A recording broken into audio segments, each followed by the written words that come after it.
Nos premiers liens, souvent avec nos parents ou figures parentales, façonnent durablement notre manière d'aimer et d'être aimé. Et ces schémas d'attachement vont nous suivre dans nos relations adultes et vont influencer la manière dont nous vivons une rupture. Ces schémas d'attachement seraient au nombre de 3. Les sécures, les anxieux et les évitants. Les sécures ont reçu un amour stable et inconditionnel dans leur enfance. Ils possèdent une base solide. Lorsqu'une rupture survient, ils sont mieux équipés pour gérer la douleur. Ils vont souffrir, certes, mais leur estime de soi et leur résilience les aident à avancer. Les anxieux, eux, ont grandi avec des figures parentales imprévisibles ou inconsistantes. Ils développent souvent une peur profonde de l'abandon.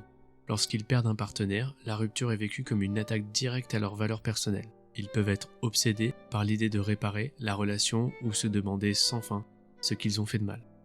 Enfin, les évitants sont des individus ayant appris à se protéger des blessures émotionnelles et minimisent souvent l'importance des relations.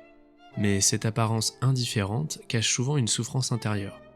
Après une rupture, ils peuvent se renfermer sur eux-mêmes, évitant toute introspection, ce qui rend leur guérison plus difficile. Un exemple concret, une personne anxieuse dans une relation va investir énormément d'énergie émotionnelle dans son partenaire, le considérant presque comme une béquille psychologique.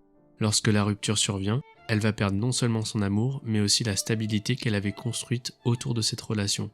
Chaque message non répondu, chaque souvenir partagé, va devenir alors une source de douleur, car il ravive la peur primordiale de l'abandon.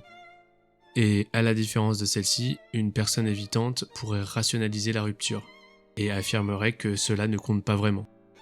Mais au fond, cette distance émotionnelle peut masquer une douleur latente, un sentiment de rejet qu'elle n'ose pas affronter. Tous ces mécanismes d'attachement vont donc façonner non seulement notre manière de vivre l'amour, mais aussi notre manière de gérer sa perte.